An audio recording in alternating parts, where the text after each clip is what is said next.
Comenzamos este segundo año de nuestro curso sobre los fundamentos filosóficos y teológicos del orden jurídico y moral según Santo Tomás de Aquino. Hemos visto durante nuestro primer año algunos temas fundamentales de la primera sección de la segunda parte de la Suma de Santo Tomás, la Prima Secunde, donde se trata fundamentalmente acerca de los actos humanos, las virtudes, los vicios, y se trata acerca de la gracia que es la ley nueva. Para esto se estudian también las otras leyes, la ley natural, la ley revelada, evangélica, contrapuesta a la del Antiguo Testamento, perfeccionando la del Antiguo Testamento, que es la ley antigua. Y a todo esto precede un tratado acerca del fin último de la beatitud. Por último, a propósito de la gracia, se estudia el mérito y la justificación. Aquí en la segunda sección de la segunda parte de la Suma se estudian directamente las virtudes, todas las virtudes teologales y cardinales, virtudes infusas y virtudes adquiridas, que fundamentalmente en el orden de las virtudes cardinales son las mismas. Las virtudes adquiridas son imperfectas, las virtudes infusas son las mismas, pero perfectas y vienen con la gracia de Dios. Las virtudes teologales, que son las más importantes, son solamente infusas, no pueden ser adquiridas por los actos humanos, por el esfuerzo humano. Estas son principios de actos, pero estos actos siguen la infusión de la gracia, no se pueden tener sin la gracia. La gracia perfecta existe con la caridad. La caridad es la virtud más importante de todas las otras, sea de las teologales, sea de las cardinales, y por eso se dice que informa las demás. Aquí veremos cómo especialmente la fe es informada por la caridad, aunque puede existir una fe informe, es decir, una fe que es una cierta gracia, pero sin caridad. La fe perfecta, que es la que veremos, conduce a la salvación, es la fe informada por la caridad, que es superior a la fe, porque la fe comporta una imperfección en cuanto no conocemos el objeto divino, Dios en sí mismo. En cambio, la caridad nos une con Dios como es en sí mismo. Al principio de la segunda secunde de la Suma de Teología, Santo Tomás trata diversos temas referidos a la fe. En primer lugar, el objeto de la fe, o sea, ¿a qué se refiere la fe? ¿Cuál es la realidad que alcanza la fe? Como en las tres virtudes teologales, el objeto de la fe es Dios mismo, pero alcanzado bajo aspectos diferentes. En cambio, el objeto de las otras virtudes, sea infusas, sea adquiridas, no es Dios, sino algún aspecto de los actos humanos, según la razón y según la misma fe, pero son los actos humanos los que son ordenados por las otras virtudes. Los actos humanos que a su vez tienen un objeto. Aquí, por supuesto, se trata de actos humanos. Las tres virtudes producen actos humanos, pero el objeto directo de estos actos humanos no es otro acto humano, sino el mismo Dios que se alcanza. Y esto vale en primer lugar para la fe. Para comprender adecuadamente la importancia de este tratado de la fe, hay que considerar que naturalmente no puede existir la fe sin la revelación.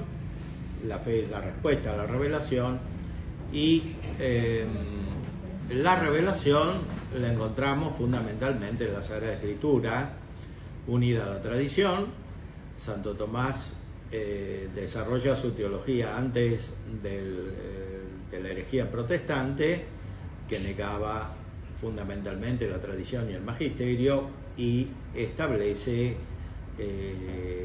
muy simplemente que la Sagrada Teología se funda sobre la Sagrada Escritura, porque la Sagrada Escritura es la misma luz de Dios que nos llega y que produce en nosotros la fe, que termina en la visión beatífica de Dios. Está implícita la tradición está presente en todas las obras de Santo Tomás, en estos mismos textos, abundantemente, muy abundantemente, pero Santo Tomás no percibe la necesidad de distinguir la fe de la tradición, porque simplemente acepta que los padres de la Iglesia y los grandes teólogos y la autoridad del magisterio siguen la Sagrada Escritura. Y la Sagrada Escritura consiste principalmente en el Evangelio, en la ley nueva, y la ley nueva en la gracia del Espíritu Santo, que es su centro, su sustancia.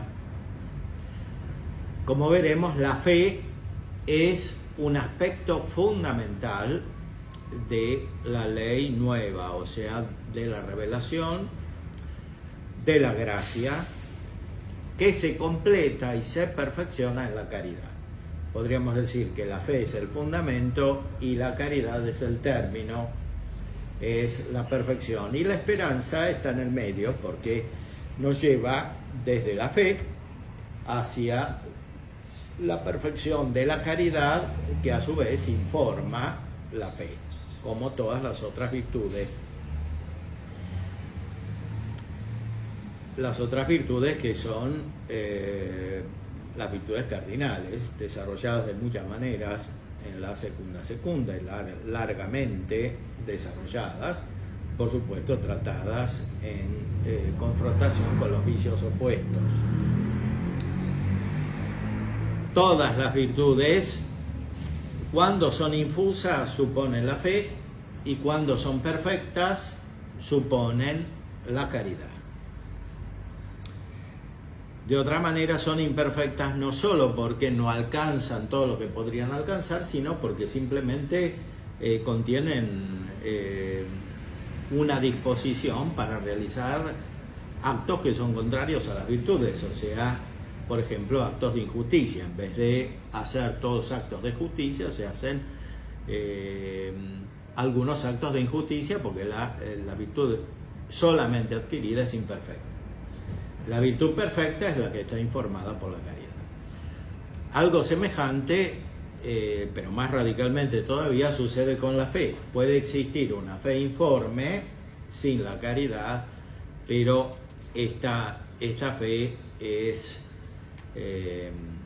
es imperfecta, o sea, no produce todo el efecto. En primer lugar, la purificación del corazón o la limpieza del corazón, que está revelada en las bienaventuranzas del Señor. Para considerar adecuadamente este tratado de la fe, en Santo Tomás hay que recordar el fundamento bíblico. Santo Tomás supone que se conocen las Sagradas Escrituras, porque como era natural en la Edad Media, todos estudiaban y alcanzaban una capacidad de enseñar cuando comentaban las Sagradas Escrituras, que eran conocidas mucho más intensamente que lo que sucede hoy. Hoy a veces se habla más de la Sagrada Escritura, pero se las lee menos. Entonces, en esa época la Sagrada Escritura era algo connatural. Los teólogos conocían perfectamente la Sagrada Escritura, y más todavía la conocía Santo Tomás. En la Sagrada Escritura ciñéndonos ahora al Nuevo Testamento, la fe es absolutamente fundamental. Modernamente tendemos a veces a leer el Nuevo Testamento solo desde la caridad. Por supuesto, la caridad es la perfección. El Nuevo Testamento habla muchas veces de la caridad y se refiere a la perfección de la caridad, sin la cual no se alcanza la salvación. Pero el fundamento de esta caridad es la fe, que aparece de muchas maneras en el Nuevo Testamento y en los mismos evangelios. Nuestro Señor, recordemos, habla a personas que todavía no tienen fe o que la tienen imperfecta, que tienen como un inicio de fe en el Antiguo Testamento que debe ser llevado a su perfección. Y por eso insiste tanto sobre la fe, que aparece muchísimas veces en el texto bíblico neotestamental. Lo mismo sucede en San Pablo. Muchas veces ni siquiera citan la caridad porque suponen que se trata de la fe informada por la caridad, o sea, la fe perfecta. Santo Tomás muchas veces cita el texto de San Pablo en la carta a los Gálatas, capítulo 5, la fe que obra por medio de la caridad, fides per dilectionem operandem, la fe que obra por medio de la caridad. Esa es la única fe que salva. San Pablo en la carta a los Romanos se refiere directamente a la necesidad de la fe, lo mismo hace la carta a los Hebreos. Sin la fe es imposible agradar a Dios, sin la fe es imposible la salvación, sin la fe es imposible la perfección, sin la fe es imposible llegar al término de la vida. Y por lo tanto, sin la fe es imposible la caridad. No puede existir la caridad sin la fe. Enseguida veremos que se trata explícitamente de la fe en Jesucristo y en la Santísima Trinidad, siguiendo la explicación de Santo Tomás. Pero retornemos brevemente a la Sagrada Escritura, veamos cómo en la carta a los Romanos dice San Pablo: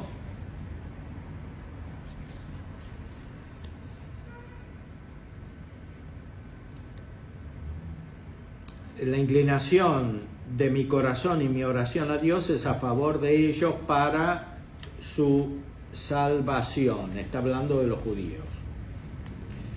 Porque doy fe de ellos de que tienen celo de Dios, mas no según ciencia, por cuanto desconociendo la justicia de Dios y empeñándose en mantener los fueros de su propia justicia, no se rindieron a la justicia de Dios, porque el fin de la ley es Cristo, principio de justicia para todo creyente. Aquí distingue dos tipos de justicia. Una es la que viene de la ley, que incluye la ley natural, la ley del Antiguo Testamento, que contiene también los preceptos de la ley natural. Esta justicia no es la justicia de Dios, porque la justicia de Dios termina en Cristo. Por eso San Pablo en esta carta dice que la justificación es por la fe. ¿Qué significa justificación? Significa dos cosas. En primer lugar, que no hay perfecta justicia natural y tampoco del Antiguo Testamento sin la fe. Y después significa que la justicia perfecta es la santidad o la gracia, la vida divina traída por Cristo. Por eso dice aquí: el fin de la ley es Cristo, principio de justicia para todo creyente. Porque Moisés escribe de la justicia que proviene de la ley, que el hombre que estas cosas practicare vivirá por ella. Mas la justicia que nace de la fe habla así: no digas en tu corazón quién subirá al cielo, esto es para hacer bajar a Cristo, o quién bajará al abismo, esto es para hacer subir a Cristo de entre los muertos. Mas que dice: cerca de ti está la palabra en tu boca y en tu corazón. Tal es la palabra de la fe que predicamos. Porque si confesares con tu boca a Jesús por Señor y creyeres en tu corazón que Dios lo resucitó de entre los muertos, serás salvo. Porque con el corazón se cree para justicia y con la boca se confiesa la fe para salud. Pues dice la Escritura: todo el que creyere en él no se verá confundido. Que no hay distinción entre judío y gentil, dado que uno mismo es el Señor de todos, espléndido para con todos los que le invocan. Porque todo el que invocare el nombre del Señor será salvo. Aquí se pone en directa conexión la fe con la salvación. O sea, cumplir el Antiguo Testamento como lo cumplían los judíos no alcanza para la salvación. Más aún, nuestro Señor en el capítulo 8 del Evangelio según San Juan reprocha ásperamente, duramente a los judíos que se consideren justificados por ser hijos de Abraham. Les dice que no son hijos de Abraham, que su padre es el diablo, o sea, su padre espiritual es el diablo, porque no tienen fe, o sea, no tienen fe en él, y no tienen fe en él porque no tienen caridad. Negando la caridad, niegan también la fe, y viceversa, porque no quieren creer en él, porque no quieren tener caridad, porque no quieren tener justicia, porque la caridad no puede existir sin la justicia. Niega la fe, o sea, la fe en él, y por lo tanto les dice que no se pueden salvar. Es muy duro lo que dice aquí en el capítulo 8 del Evangelio según San Juan, que morirán en su pecado.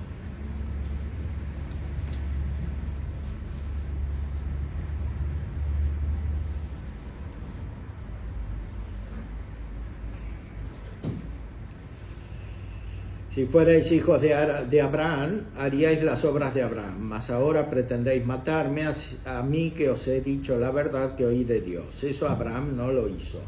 Vosotros hacéis las obras de vuestro padre. Dijéronle: nosotros no hemos nacido de fornicación, un solo padre tenemos, Dios. Díjole Jesús: si Dios fuera vuestro padre, me amaríais a mí, porque yo de Dios salí y he venido, pues no he venido de mí mismo, sino que Él me envió. ¿Por qué no reconocéis mi habla? Porque no estáis en disposición de oír mis palabras. Vosotros tenéis por padre al diablo, y deseáis cumplir los deseos de vuestro padre. Él era homicida desde el principio y no se mantuvo en la verdad, porque no hay verdad en él. Aquí es muy clara la conexión entre la caridad y la fe, o sea, entre Dios alcanzado por la caridad, amado, y Dios creído como verdad. Eso aparecerá con mucha claridad al principio de la Suma de Teología, de la segunda sección, de la segunda parte de la Suma de Teología de Santo Tomás. Pero volviendo al texto bíblico, recordemos la carta a los Hebreos, que tiene un largo discurso sobre la fe, carta a los Hebreos, que contiene doctrina paulina. Algunos discuten la autoría, si es directamente de San Pablo. De cualquier modo, están las doctrinas de San Pablo incluidas en la carta a los Hebreos. 11, capítulo 6. Ahora bien, sin la fe es imposible ser grato, pues es necesario que quien se llega a Dios crea que existe y que es remunerador para todos los que le buscan. Y después sigue con la descripción del Antiguo Testamento, como los justos del Antiguo Testamento, comenzando por Noé,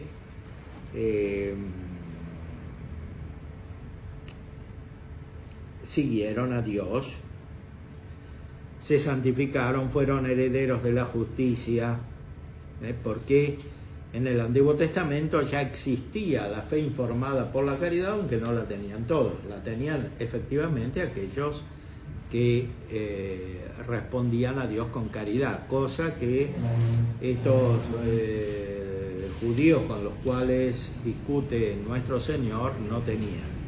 O sea, no tenían buena disposición, lo dice el texto mismo. Disposición quiere decir para cambiar, o sea, para dejar las obras injustas y realizar las justas, al menos perfectamente, porque ellos se creían justos siguiendo exteriormente la ley del Antiguo Testamento. Por la fe, Abraham, al ser llamado, obedeció, saliendo para el lugar que había de recibir en herencia, y salió sin saber a dónde iba. Aquí se vislumbra como el objeto de la fe supera la razón humana, que es lo propio de la verdad primera, a la cual se refiere Santo Tomás en el primer artículo de la primera cuestión de la Secunda Secunde, que trata acerca del objeto de la fe. Aquí se pregunta efectivamente si el objeto de la fe es la verdad primera. Cita Dionisio Areopagita: la fe recae sobre la verdad sencilla y siempre existente, y esta es la verdad primera. De ahí que ella sea el objeto de la fe. La verdad es análoga porque se dice de muchas maneras según cómo se conoce la realidad. La verdad primera es la realidad primera, o sea, Dios mismo, que es el ser por esencia, que es la fuente de todo ser, etc. Y es la fuente de todo conocimiento. Por eso es al mismo tiempo aquel que hace conocer la verdad y la verdad conocida. Esta es la verdad primera. Ya Aristóteles había dicho en la metafísica que Dios es conocimiento de conocimiento, o sea, Dios se conoce a sí mismo. Para Aristóteles y para Platón a su manera, Dios es la fuente de la inteligibilidad y Dios es la fuente de la luz con la que se capta lo inteligible, o sea, de la capacidad intelectual. En la fe no se anula la naturaleza, sino que se la perfecciona. Por eso en la fe se recibe la luz de Dios de una manera superior y se conoce a Dios como objeto, como término, de una manera superior. Solo que esta manera es propiamente divina. En cambio, en la luz intelectual, de la cual habla Aristóteles y los filósofos, se trata de algo creado, de algo que se alcanza solo dentro de los límites de lo finito. Aquí estamos dentro de lo infinito, o sea, es Dios mismo que se conoce con una luz divina. Ahora bien, Dios supera la capacidad natural de la razón para conocer, porque es infinito y la razón no puede ir más allá de su capacidad finita, y esta capacidad en la fe es la misma que tiene Dios para conocerse a sí mismo. Ahora, por los dos lados, la fe supera la condición humana. Más aún, la condición creada. O sea, la fe es superior incluso a la capacidad de los ángeles para conocer los objetos proporcionados a ellos. La fe es más elevada. Entonces, es una luz divina para conocer lo divino. Y por eso la fe es oscura, O sea, se trata de las cosas no vistas pero que se esperan.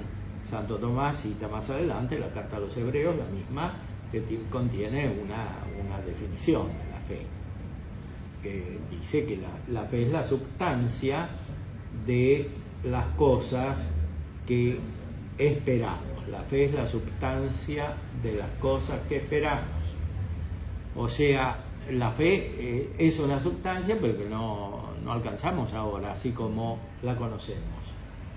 Es una esencia, una realidad que no alcanzamos así como podemos conocer ahora, y por eso la esperamos. O sea, tendemos a conocerla de una manera que supera nuestra capacidad actual, pero el inicio de ese conocimiento está ya presente, y esto es justamente la fe. Ahora,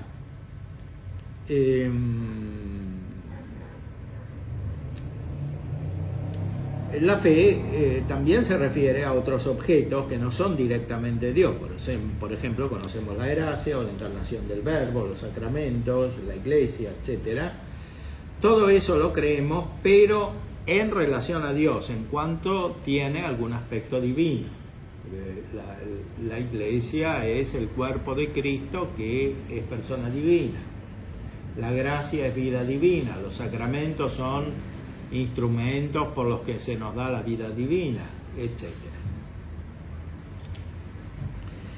Ahora, dijimos que la fe que alcanza la verdad primera directamente, es decir, a Dios, es siempre un acto humano y consiguientemente una virtud humana, una disposición humana de la inteligencia para conocer. Como corresponde a actos humanos que alcanzan un nivel divino, que tienen una potestad que supera lo natural, esta condición se realiza a modo humano, y por tanto, como es propio del hombre conocer de manera compleja y no simple, porque la inteligencia humana, estando unida con los sentidos, está reducida a la multiplicidad de la materia. Por eso no podemos intuir directamente las esencias de las cosas, ni siquiera de las cosas materiales. Necesitamos razonamientos, datos sensibles, etc. En el orden divino sucede algo semejante, es decir, nuestra inteligencia está elevada a un conocimiento divino que, sin embargo, sigue siendo complejo por el lado humano. Por eso la verdad es alcanzada en modo dividido, o sea, uniendo y dividiendo no ya conceptos, sino nociones divinas. Por ejemplo, cuando decimos esa persona es Dios, estamos uniendo una noción que podemos de algún modo percibir, como es la noción de persona, con Dios, que de algún modo también podemos percibir desde el punto de vista natural, porque Dios es la causa de todas las cosas. Entonces decimos, esa persona, hablando de Cristo, es Dios. Cristo es Dios. Ese es un juicio complejo. Las verdades de fe son enunciados, juicios, realizados con una capacidad sobrenatural, divina, que viene directamente de la luz infundida por Dios. Eso es lo que hace la fe. Permite hacer juicios que de otra manera no se pueden hacer. Es decir, que naturalmente no se pueden pronunciar, sea interiormente, sea exteriormente. Por eso, en el artículo 2, Santo Tomás dice que el objeto de la fe es algo complejo en forma de enunciado. Lo que de suyo es simple lo conoce el entendimiento humano con cierta complejidad. El entendimiento divino, en cambio, entiende lo complejo de manera incompleja. Puédese, pues, considerar el objeto de la fe de dos maneras. La primera, por parte de la realidad misma que se cree. En este caso, el objeto de la fe es algo incomplejo, como la realidad misma que se cree. La segunda, por parte del creyente. En este caso, el objeto de la fe es algo complejo en forma de enunciado. Entonces, por la fe vamos de lo complejo a lo simple. Todo el dinamismo del conocimiento humano en el orden natural es también así. Se va de lo complejo a lo simple, se va simplificando, pero nunca se puede superar la complejidad. En cambio, la fe termina en un tipo de conocimiento que no es más complejo. Eso es propiamente la visión beatífica de Dios. Ahí desaparece la fe y se transforma en su término, o sea, en su perfección. La visión beatífica, el conocimiento directo de Dios, que es simple, se hace por un acto simple. Para eso el entendimiento tiene que estar fortalecido con una capacidad divina que se denomina luz de la fe, lumen fidei, luz de la gloria, lumen gloria. La luz de la fe se transforma en la luz de la gloria, y mientras permanece la luz de la fe, las verdades divinas se captan de manera completa. Cuando la luz de la fe se transforma en la luz de la gloria, que es su término, su perfección, la verdad divina se ve de una manera simple. Se ve todo Dios. Eso es la visión beatífica. Todo Dios que es infinito. Se ve todo Dios, aunque no totalmente, porque seguimos siendo criaturas. Ningún ángel ni santo ni siquiera el alma humana de Cristo puede ver a Dios totalmente, lo puede ver todo, ¿no? La diferencia entre todo y totalmente es sobrenatural, justamente porque no conocemos a Dios, no la podemos percibir. Pero a partir de los datos que sí conocemos de la Sagrada Escritura, la podemos formular. Entonces, la fe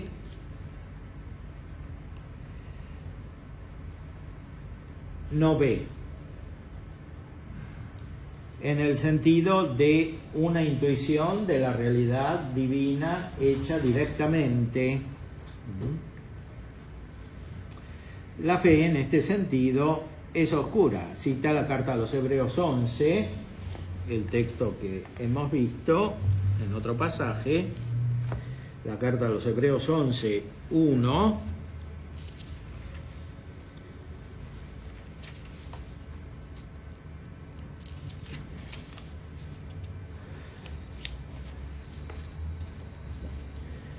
La fe es la prueba de las realidades que no se ven.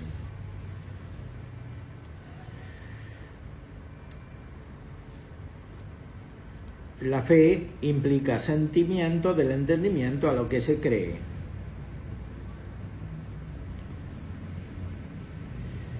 Dado que se concluye que hay visión cuando las cosas se estimulan por sí mismas, nuestro entendimiento, nuestros sentidos a su conocimiento, es evidente que no se da fe ni opinión sobre las cosas vistas, sea por el entendimiento, sea por el sentido. Y la fe necesita un motivo, y ese motivo, como dirá después, está en la voluntad. O sea, se cree porque se quiere creer. Si no se quiere creer, no se puede creer. Justamente porque la fe no ve, o sea, la fe no alcanza algo directamente conocido al modo humano y no alcanza algo simple, intuido. Eso es la visión beatífica de Dios, pero ahí no hay más fe. Por eso no puede ser objeto de fe lo que se sabe. Saber es conocer por las causas, como dice Aristóteles, y esto no es posible con la fe, porque no se puede tener al mismo tiempo sabiduría, saber por qué las cosas son, conocer la esencia de las cosas y la fe. Eventualmente, en algunos que no tienen suficiente uso de la razón o no lo tienen desarrollado, algunas verdades se pueden creer y no saber cómo las saben los que sí tienen la verdad, el conocimiento suficientemente desarrollado. Por ejemplo, algunos no entienden que Dios ha creado el mundo, o que el alma es inmortal, o que es libre, etc. Pero son verdades que se pueden saber. Bueno, después se refiere a los artículos de la fe que están propuestos en el credo. Es un símbolo de la fe, con la palabra antigua, que indica la manifestación de las verdades principales que están contenidas en la Sagrada Escritura. Y con esto pasamos a la cuestión segunda, donde hay temas también capitales. El primero es tomado de San Agustín. Padre, Sí. porque se suscitó una cuestión, si no se va, con el tema de los ángeles, que usted hizo una afirmación, porque si no se iba a alejar así antes de introducir, si podía hacer alguna aclaración sobre la fe en los ángeles, que era superior, dijo, de la fe al conocimiento de los ángeles. Lo que yo entendí es que el conocimiento del hombre es imperfecto y por eso Dios tiene que infundirle la gracia sobrenatural. Los ángeles eso no lo necesitan, por eso de alguna manera nuestra participación de la vida divina nos pone en un plano superior a los ángeles, algo así lo que yo entendí. No, los ángeles no necesitan fe porque ya tienen la visión beatífica. O sea, eventualmente uno podría formular la hipótesis de una fe anterior a la infusión de la gracia en el sentido perfecto de la O sea, visión. ellos están infundidos también. ¿Cómo? ¿Ellos están infundidos? No. Sí, los ángeles tienen la gracia, los buenos, no los malos. Los ángeles buenos tienen la gracia, y la gracia en ellos implica la visión beatífica, porque no puede crecer, porque los ángeles no tienen cuerpo, entonces no se desarrollan como Usted dijo nosotros. que eso no era fe, era visión Eso es visión beatífica. No es fe. No es fe. No. La capacidad de conocimiento de Dios en nosotros es fe, y termina, cuando se perfecciona, en algo como lo de los ángeles, que es la visión beatífica. Como dijo que en algún sentido el conocimiento con la fe era más perfecto que el de los ángeles, algo así. Bueno, que el de los ángeles natural, considerado naturalmente, sí. O sea, la fe hace conocer a Dios de una manera superior. No tenía entonces la visión de la gloria. No, claro. La luz de la gloria cuando No, se reveló. no podía tener la visión beatífica, porque si no, no podía No se creer. hubiera revelado. Exactamente. Una pregunta. Cuando ganan la batalla de los ángeles buenos, ¿por qué no se restaura todo? O sea, porque los ángeles malos decidieron no pedir perdón, no arrepentirse de haberse revelado. Por eso no. No, es que no pueden arrepentirse porque no tienen capacidad de cambio como nosotros. O sea, No tiene segunda oportunidad. no, porque el modo de ser y de conocer, de entender de los ángeles es distinto al nuestro. O sea, Es sabe. superior al nuestro. El nuestro es imperfecto. O sea, como nuestro ser es imperfecto comparado con el de los ángeles. O sea, en la metafísica antigua y retomada por la metafísica cristiana, el ser en el sentido perfecto es el de lo inmaterial. Claro, pero- Como Platón hablaba de las ideas, porque entendían que lo que es en el sentido pleno del término es lo inmaterial. Lo que es material es y no es, de algún modo, decía Platón. En realidad, más perfectamente, dice Aristóteles, es No del todo, o sea, es imperfecto. Todo lo material es imperfecto, no existe ninguna cosa material que sea perfecta.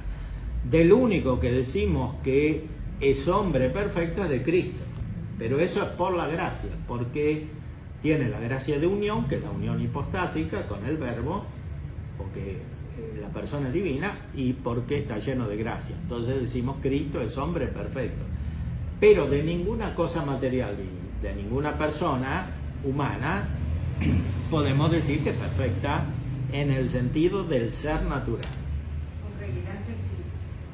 Por eso no tiene... El ángel es perfectamente porque no tiene materia, entonces no es que llega a ser desde un estado inferior, sino que ya es. Ya es todo de la manera en que puede ser.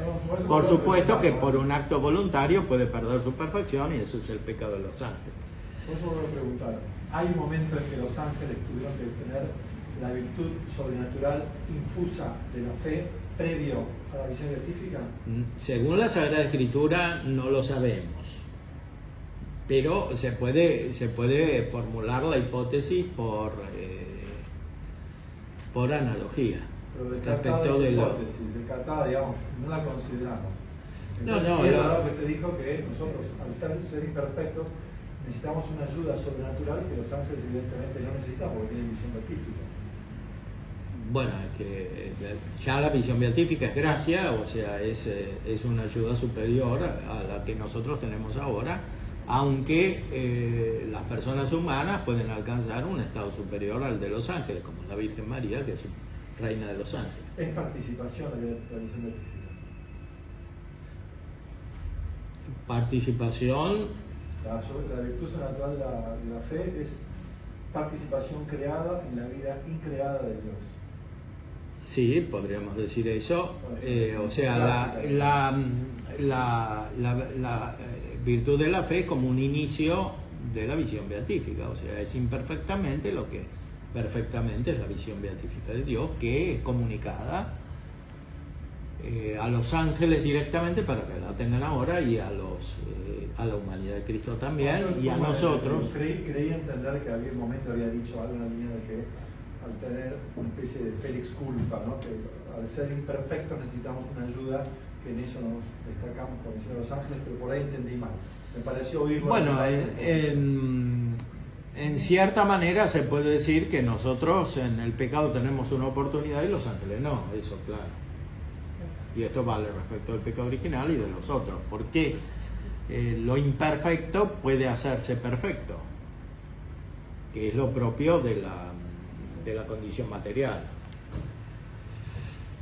No, pero él me parece que lo que había entendido es que por fe podíamos tener un conocimiento superior al de los ángeles. No, pero no dijo eso. Vamos a acabar de explicar, pero por ahí entendí. Por fe podemos tener un conocimiento superior al de los ángeles que no tienen fe, que son los ángeles malos. Claro. Entonces los ángeles tienen fe o no tienen fe. Podemos... Tienen la gracia, eso. Podemos tener un conocimiento superior al de los ángeles que no tienen fe y que no tienen visión beatífica, que son los ángeles malos. Pero saben. Saben más que nosotros, por eso Santiago en la carta dice, creen y treman. Pero San Tomás explica ese texto y dice que no es fe divina, o sea, no es la fe de la cual estamos hablando aquí. Es una capacidad superior que tienen los ángeles malos que viene de su naturaleza. Porque naturalmente son más inteligentes que los hombres. Pero al mismo tiempo pierden la claridad, el esplendor de su inteligencia, incluso natural, por el pecado voluntario en el cual están establecidos, ¿no?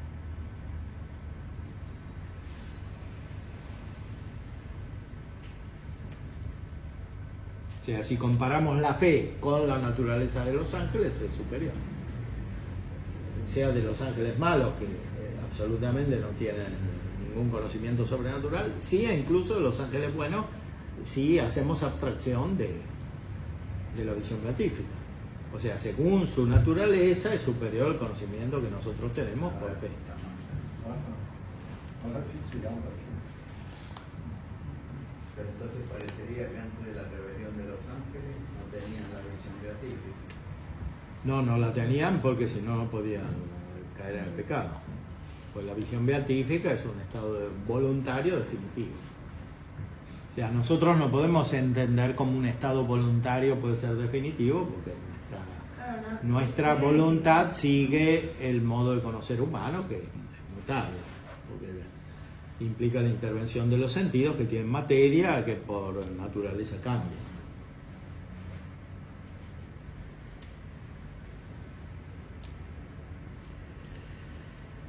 Bueno, aquí encontramos muchos aspectos interesantes. O sea, el hecho de que la fe necesite asentimiento, como dice San Agustín, hace entrar la voluntad. O sea, no se puede creer solamente con la inteligencia. O sea, formalmente es un conocimiento y por tanto está en la inteligencia, pero sola la inteligencia no alcanza. Necesita la voluntad. O sea, necesita una buena voluntad para aceptar las verdades que no entiende y que vienen de Dios. Sin esa buena voluntad no puede haber fe en sentido absoluto. Si no hay ninguna buena voluntad, desaparece totalmente la fe. O sea, la fe informe, que es sin caridad, que puede tener alguien que perdió la caridad, de cualquier modo necesita esta buena voluntad. Sigue siendo una gracia, pero no la gracia santificante, no la gracia que conduce a la visión beatífica de Dios. Esta fe no conduce a la visión beatífica de Dios, de hecho, si no vuelve a estar informada por la caridad. Y aquí vamos a algunos temas importantes respecto de la salvación. La misma carta a los Hebreos, en el capítulo 11, dice que sin la fe es imposible agradar a Dios.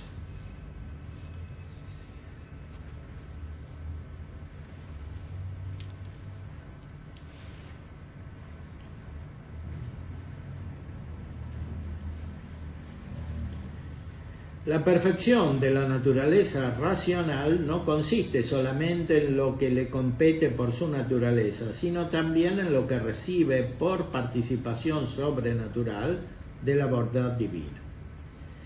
Por eso hemos dicho que la bienaventuranza última del hombre consiste en la visión sobrenatural de Dios. Pero esa visión sobrenatural no puede conseguirla el hombre sino es tornándose en discípulo que aprende de Dios su doctor. A tenor de la expresión de San Juan, todo el que escucha al Padre y aprende su enseñanza, viene a mí. Sin embargo, el hombre no se hace partícipe de esa enseñanza de repente, sino de una manera progresiva según el módulo de su naturaleza. De ahí que la fe es necesaria en todo el que aprende para así llegar a la perfección de la ciencia, como lo atestigua el filósofo. Es necesario que el discípulo crea. O sea, aquí cita Aristóteles, es natural al hombre creer. Hay una fe humana, sin creer no se puede aprender nada. O sea, no, es imposible la vida humana. No solo aprender la ciencia, también aprender cualquier otro tipo de conocimiento práctico. Hay muchos actos de fe natural, pero aquí se trata de una fe sobrenatural. Para que el hombre esté en condiciones de llegar a la visión perfecta de la bienaventuranza, debe creer en Dios como el discípulo en el maestro que le enseña. Efectivamente, Cristo en el Evangelio es el Maestro.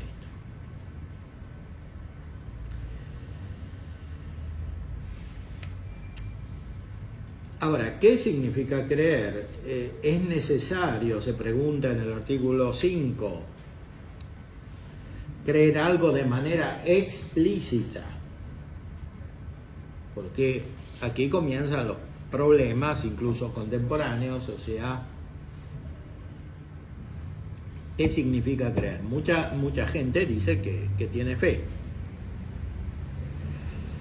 pero no explicita en qué tiene fe, o tiene fe, dice, en algo diferente en cada caso.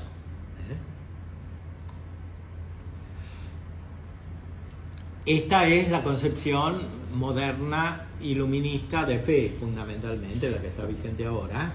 O sea, la fe es un acto inferior a la razón. O sea, es fundamentalmente una buena voluntad sentimental. O sea, es fundada en un conocimiento sensitivo. Eso es el núcleo de lo que dicen los ilustrados, los iluministas, Kant, etc. La credulidad.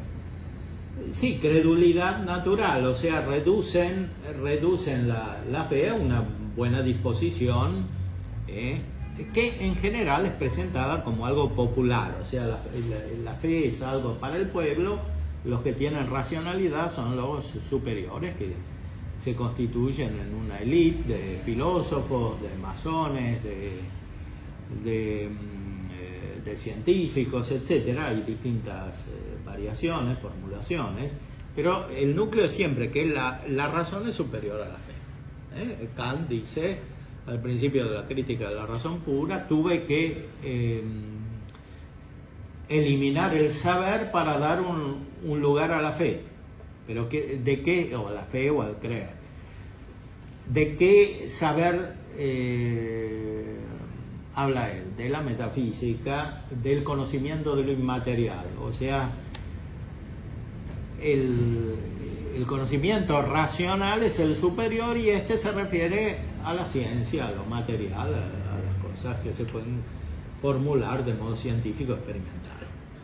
Y solamente de ese modo hay un lugar para la fe. Pero ¿de qué fe está hablando? Está hablando de la fe popular, o sea, de la fe que es un sentimiento, como está desarrollada también en los protestantes liberales, en Schleiermacher y otros. La fe es un sentimiento. Ya los iluministas decían: la fe sirve para gobernar al pueblo, porque como el pueblo es rudo y no comprende las verdades racionales, hay que motivarlo de otra manera. Por ejemplo, la promesa de un premio o la amenaza de un castigo, etc. Todo eso es inferior a lo racional.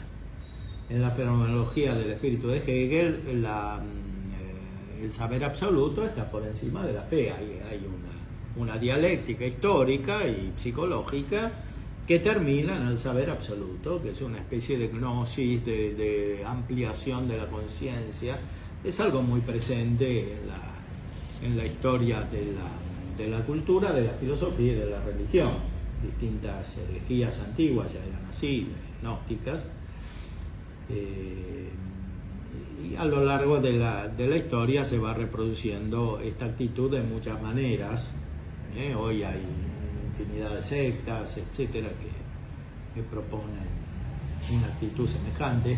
O sea, siempre se termina en una especie de exaltación racional que considera la fe como algo inferior.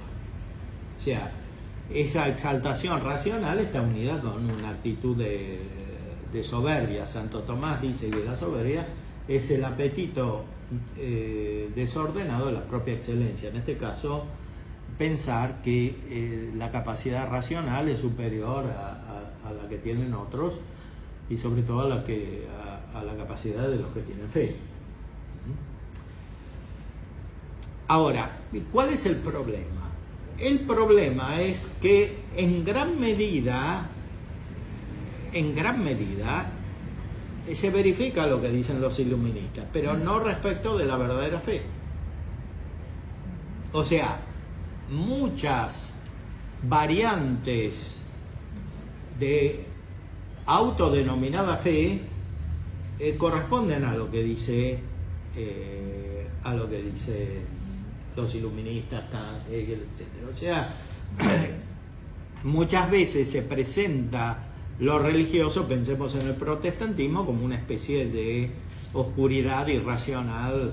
Ya decía Tertuliano, o le atribuyen a Tertuliano, credo qui absurdum, creo porque es absurdo. Bueno, eso de alguna manera está presente en Lutero, ¿no? Cuando dice que la razón es la prostituta del diablo, etc. No tanto lo dice, o sea, eso tiene dos sentidos. Uno, que la razón es inferior a la fe, pero otro es que el diablo se une con la razón. O sea que hay una forma de racionalidad que es diabólica, que está implícita en la herejía. Bueno, pero de cualquier modo hay infinidad de manifestaciones que se consideran religiosas que llevan a la vida humana al deterioro y a un nivel infrahumano, es decir, que son irracionales, consideradas en su conjunto y por tanto inferiores a la razón. Eso efectivamente existe. Ahora, es justamente lo que no corresponde a la verdadera fe. Por eso es tan importante distinguir la verdadera fe de lo que se denomina fe. Por eso hoy es incorrecto el uso de la expresión las fes, como se usa. O sea, se habla de las fes, a veces incluso en ámbito católico. Eso es incorrecto porque no distingue entre la verdadera fe y otras formas de asentimiento que no son racionales o que tienen un fundamento que no es racional, al menos en parte. Entonces, porque en muchas religiones hay mezclados elementos racionales con otros irracionales. Los musulmanes sí dicen que Dios creó el mundo, pero también dicen que Dios no tiene un hijo y otra serie de afirmaciones que no corresponden a la razón. Y lo mismo, al menos implícitamente, los judíos actuales. No hablo del Antiguo Testamento, sino la manera postcristiana, o sea, después de Cristo, de ejercitar esta actitud religiosa. Y lo mismo, mucho más hay que decirlo de las religiones paganas, politeístas, etc. Los aspectos irracionales son muy evidentes. Entonces, los iluministas y los masones y los racionalistas, etcétera, ponen todas las religiones al mismo nivel, incluyendo la verdadera, y por eso no quieren que se hable de una religión verdadera, que es aquella a la cual corresponde la verdadera fe. La fe es el inicio de la religión, o sea, del verdadero culto de Dios, de la verdadera actitud de justicia respecto de Dios. La religión es una parte de la justicia. Entonces,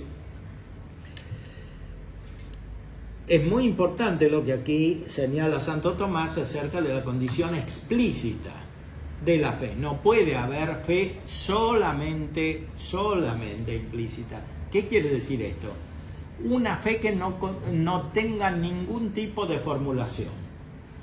O sea, antes Santo Tomás había dicho que objeto de fe son verdades complejas, o sea, verdades que se alcanzan humanamente. Para alcanzar verdades humanamente necesitamos usar los sentidos, porque nuestro entendimiento no conoce sin la imagen, como dice Aristóteles. Entonces hacen falta imágenes, sea naturales, sea sobrenaturales, porque Dios puede producir imágenes. De hecho, en la Sagrada Escritura hay muchas imágenes, algunas son naturales, consideradas con una luz superior sobrenatural, y otras son directamente sobrenaturales. O sea, producidas por Dios. El fuego que estaba sobre cada apóstol en Pentecostés, o el viento, u otros fenómenos así. O la tierra que se oscurece, etcétera, etcétera. En la Sagrada Escritura hay muchas imágenes. Y sobre todo hay muchas palabras. las palabras están inmediatamente conectadas con las imágenes. El modo humano de conocer es normalmente verbal, porque la palabra, por un principio de economía, incluye una colección de imágenes, o al menos permite conectar rápidamente y precisamente muchas imágenes, que no se conectan solamente por sí, ¿no? Salvo en algunas formas extremas de subjetivismo literario. Pero estas imágenes están naturalmente en función de la expresión de conceptos, y cuando se trata de la fe no son solo conceptos, sino que son realidades superiores a las naturales, o sea, realidades divinas, que son percibidas de una manera análoga a los conceptos, pero no con conceptos, porque no puede haber concepto de Dios, no puede haber concepto de la gracia, porque son realidades sobrenaturales que superan la capacidad conceptual, que es proporcionada al objeto de la inteligencia humana, que son siempre las esencias de las cosas materiales, como dicen Aristóteles y Santo Tomás. Pero volviendo al tema de la fe, es necesario entonces que la fe sea explícita. Esta es una gran confusión moderna, porque reduciendo la fe a sentimentalismo basta una cierta actitud afectiva para considerar que existe la fe. Cualquier tipo de actitud afectiva, vaga o cambiante,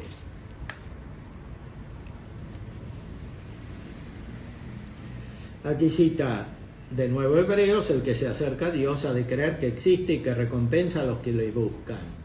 No quiere decir que tiene que creer solamente esto, pero esto por lo menos lo tiene que creer. Aquí el texto lo pone Santo Tomás, no para decir que esto es suficiente. Algunos terminaron pensando así: bueno, la carta de los Hebreos dice, entonces con estas dos cosas ya está, porque esto lo aceptan también los racionalistas, eventualmente los deístas, etcétera, hasta cierto punto, pero lo pueden, por lo menos teóricamente lo pueden entender. O sea que Dios, siendo omnipotente y omnisciente, puede retribuir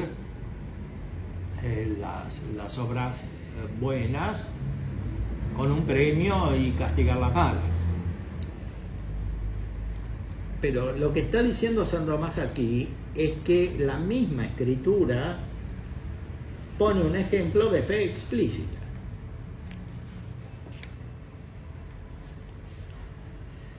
Dice: los preceptos de la ley que está obligado a observar el hombre versan sobre los actos de las virtudes, que son camino para llegar a la salvación. Mas como dijimos, el acto de la virtud se mide por la relación que hay entre el hábito y su objeto. Ahora bien, en el objeto de la virtud hay que considerar dos cosas: lo que propia y directamente constituye el objeto de la virtud, cosa necesaria en todo acto virtuoso, y lo que se presenta de manera accidental y secundaria respecto del propio acto de esa virtud. Y sigue ejemplificando con las virtudes naturales, la fortaleza, y concluye: se debe pues decir que el objeto propio de la fe es aquello que hace al hombre bienaventurado, como queda expuesto. Le pertenece, en cambio, accidental y secundariamente todo aquello que está en la Escritura y que es de tradición divina. Por ejemplo, que Abraham tuvo 2 hijos, que David fue hijo de Isaí, y cosas por el estilo. Por consiguiente, respecto de las verdades primeras de la fe, que son los artículos, está obligado el hombre a creerlas explícitamente. En cuanto a otras verdades de fe, está obligado a creerlas no de manera explícita, sino implícita, o en disposición de ánimo, en cuanto que está preparado para creer cuanto contiene la Sagrada Escritura, En todo caso, solamente está obligado a creerlas de manera explícita cuando le conste que está contenido en la doctrina de la fe. Por ejemplo, hay que creer que la Virgen María es Madre de Dios. Está definido, Concilio de Éfeso, etc. Está en la tradición, está en la Escritura. Creemos que Cristo es Dios, por tanto María es Madre de Dios. Pero creer que María fue asumida, que subió al cielo, porque Dios la llevó al cielo con su cuerpo, eso no está dicho directamente en la Sagrada Escritura, ni siquiera estaba dicho en los dogmas como estaban formulados en el símbolo de la fe, en la tradición de la Iglesia, hasta que fue explicitado. Y entonces esta verdad era obligatoria para los que percibían que la Sagrada Escritura, que la revelación, implícitamente afirmaba esto. Para los otros no, porque no percibían cómo en la Sagrada Escritura podía estar contenida una verdad como esta. Ahora, hay varias maneras en que una verdad puede estar implícita en la otra, pero no se puede creer sin tener ninguna verdad explícita. Eso es lo que dice aquí. Ahora, ¿cuáles son esas verdades explícitas? Fundamentalmente la encarnación del Verbo y la Trinidad, como dice después. O sea, no se puede tener fe sin creer en la encarnación del Verbo, sin creer en la Trinidad. O sea, de esta manera quedan fuera otros que supuestamente, por ejemplo, en las concepciones modernas se afirma que tienen fe, como los judíos o los musulmanes, o fundamentalmente estos, que son los más monoteístas, podríamos decir.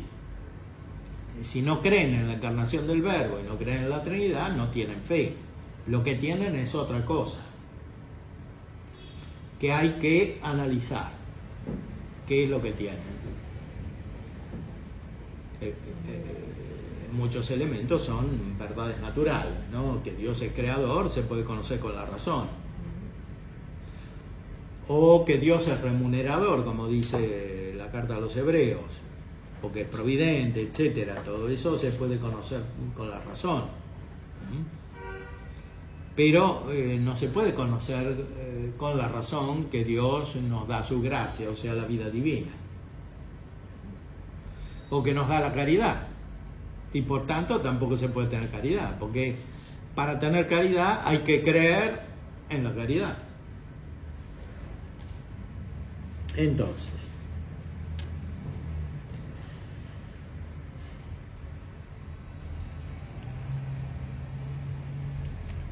hay varias objeciones aquí.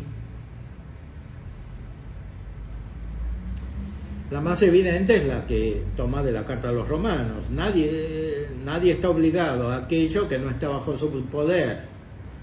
Pues bien, no está en poder del hombre creer explícitamente en una cosa, según el testimonio de San Pablo. ¿Cómo invocarán a aquel en quien no han creído? ¿Cómo creerán en aquel a quien no han oído? ¿Cómo oirán sin que se les predique? ¿Y cómo predicarán si no son enviados? Dice la objeción, ¿no, Santo Tomás? La objeción que él mismo formula. No está pues el hombre obligado a creer algo de manera explícita. Bueno, esto es lo más evidente. Si no llegaron los misioneros, ¿cómo hacen para creer? A la primera, o sea, esta objeción, hay que decir, si se habla de que el hombre puede algunas cosas sin el auxilio de la gracia, está obligado a muchas cosas que no puede realizar sin la ayuda de la gracia reparadora. Por ejemplo, amar a Dios y al prójimo. O sea, el hombre está obligado a cumplir los mandamientos, la ley natural, pero no lo puede hacer sin la gracia. Este es el problema más grave de todos, al cual responde la revelación y la encarnación. Por eso no seríamos salvos. Claro. Bueno, lo mismo. sucede respecto de la fe. El hombre está obligado a tener fe, pero no la puede tener sino una gracia. Bueno. E igualmente está obligado a creer los artículos de la fe, pero todo ello puede hacerlo con el auxilio de la gracia. Este auxilio de la gracia, ¿a cuánto se le da divinamente? Se les da por misericordia. Pero a quienes se les niega por justicia, en castigo de algún pecado anterior, por lo menos del pecado original, como afirma San Agustín en el libro de la corrección y de la gracia. Es el misterio de la gracia. Claro, los problemas vienen cuando se pretende entender físicamente el misterio de la gracia o cuando se la reduce a un orden meramente natural. Leibniz, el racionalista, tiene un libro sobre la gracia, pero reduce la gracia a una mera espiritualidad naturalista genérica. Aquí, cuando hablamos de la gracia, en el sentido propio del término, nos sirven las analogías físicas que están en cierta manera implícitas en las querellas del siglo XVII sobre la naturaleza y la gracia. O sea, si se pone mucho por el lado de la gracia, se niega la naturaleza, la libertad. Si se pone mucho por el lado de la libertad, se niega lo propio de la gracia. Bueno, esa es una manera muy elemental de pensar que puede y debe ser superada con una actitud más evangélica. Efectivamente, el Evangelio habla de muchas maneras de la gracia y de la caridad en términos de amistad, o sea, de respuesta libre, pero fundada sobre la amistad, una amistad iniciada por el mismo Dios, como dice la traducción de la carta a los romanos, de la Vulgata, cum inimici esemus, Dios nos amó cuando éramos enemigos. O sea, lo propio de la gracia de la caridad es transformar la enemistad en amistad. Por eso el Evangelio por todos lados recomienda amar a los enemigos, porque de otra manera no existe la caridad. Porque la caridad es el amor de Dios, y el amor de Dios es el que tiene con nosotros que éramos enemigos, como dice. O sea, la amistad la comienza Dios. Entonces, es una respuesta a la amistad. Se puede ser fiel a la amistad, se puede no ser fiel, se puede interrumpir, etc. Hay muchas posibilidades, pero se trata siempre de un nivel superior, que no es el natural y mucho menos el físico, el que es necesario para percibir de alguna manera el misterio de la gracia. Bueno, volviendo a la fe, que es una gracia, la fe implica esta docilidad, esta respuesta a la amistad. San Tomás, cuando habla de los consejos evangélicos, dice que son recomendaciones que un amigo da, o sea, el amigo es Cristo. Entonces, uno puede responder o puede no responderlo. La esencia de la perfección no son los consejos, son los preceptos, principalmente el de la caridad. Pero los consejos ayudan a realizar esos preceptos, a vivir según los preceptos evangélicos. Entonces, la fe es una respuesta amigable, que es la que no tenían los judíos, de los cuales hemos leído en el capítulo 8 del Evangelio según San Juan. Los que tienen fe es porque quieren tener fe, porque están en una actitud amigable, porque no son rebeldes, porque no son pertinaces, etcétera, etcétera. Entonces, dice después,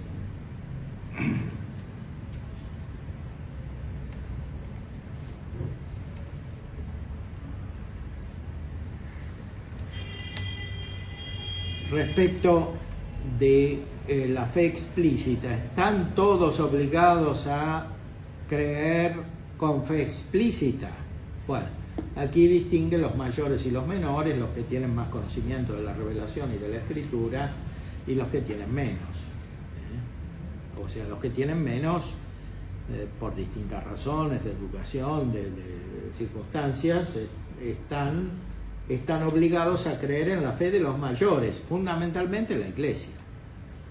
La autoridad de la Iglesia, eso significa etimológicamente la palabra autoridad, o sea que es mayor. Y el artículo 7, finalmente,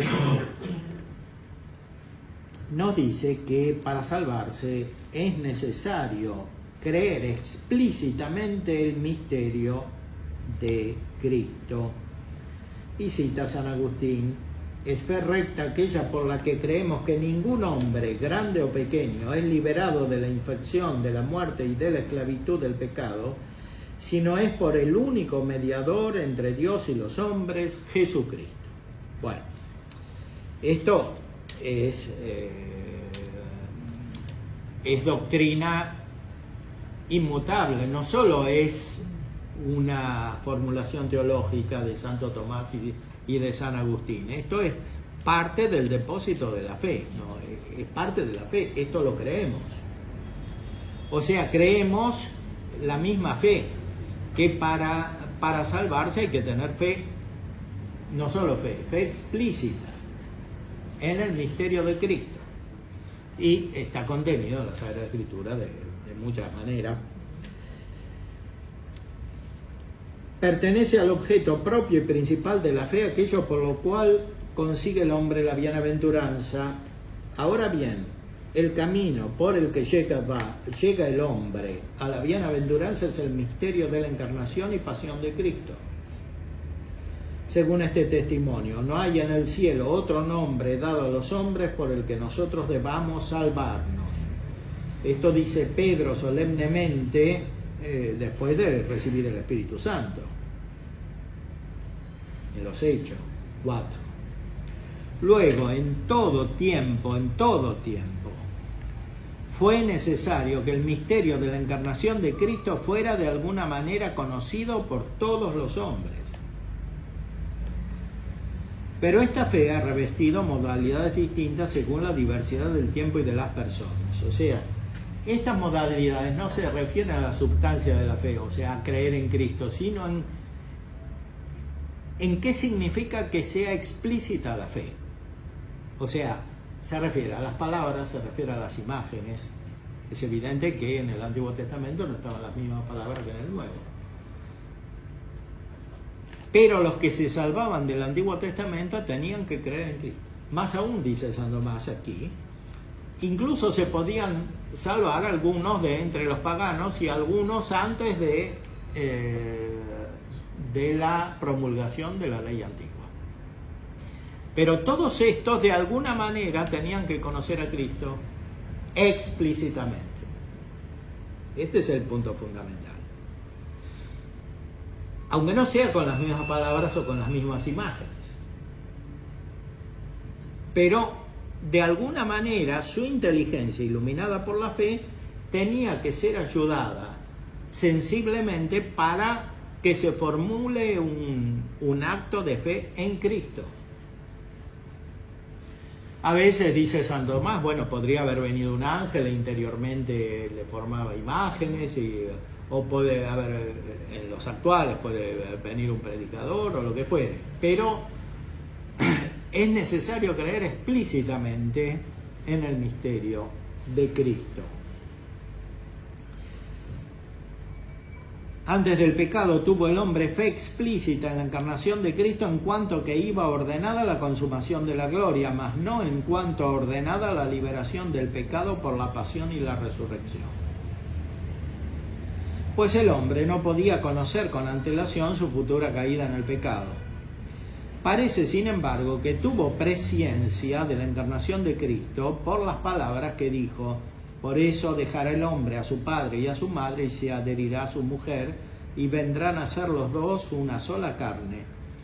palabras que comenta el apóstol: gran misterio es este, lo digo respecto a Cristo y a la Iglesia.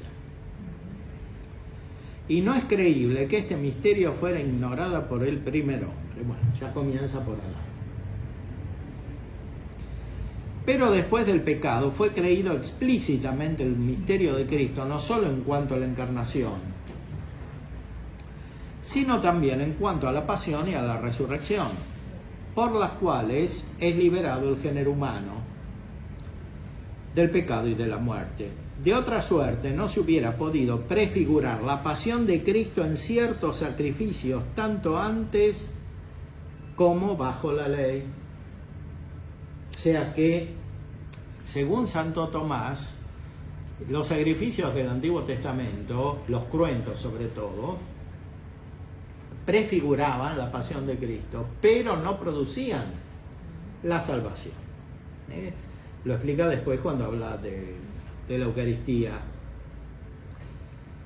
Por eso la misa, el canon romano, no cita estos sacrificios, cita el sacrificio de Abraham, que es un acto de fe, como vimos en la carta a los Hebreos, de Abel, antes, que no es cruento. Él fue matado, pero no hizo un sacrificio. Y sobre todo Melquisedec, que es un personaje misterioso, que no tiene origen, no se sabe de dónde viene, no tiene genealogía, etcétera, prefigura la perpetuidad del sacerdocio de Cristo y su divinidad, que es eterna. Entonces, en el canon romano no se ponen los sacrificios del Antiguo Testamento. Por eso se dice explícitamente que es un sacrificio razonable, porque estos no eran razonables. De hecho, en el mismo Antiguo Testamento, Dios dice que no quiere ofrenda ni sacrificio, porque sí, los hacían, pero los hacían con mala actitud, entonces no servían. Prefiguraban, pero no servían. De cualquier modo, eso que sucede en el Antiguo Testamento sucede en otras religiones también. ¿Por qué? Porque el sacrificio tiene un aspecto natural. Como Dios es cognoscible por la razón natural, es natural que se le ofrezca algo a Dios para manifestar la sumisión, la obediencia, el respeto, el agradecimiento, etc. Todo eso es natural, hay un aspecto natural del sacrificio. Por otra parte, como dice San Agustín, en la Ciudad de Dios, el sacrificio no está unido con lo cruento. O sea, el sacrificio es una obra agradable a Dios que puede ser incruenta. Por eso, en el canon romano, que es muy antiguo, se pone la pasión, pero también se pone la resurrección y se pone la ascensión a los cielos. Porque la resurrección también es un sacrificio. Y la ascensión también.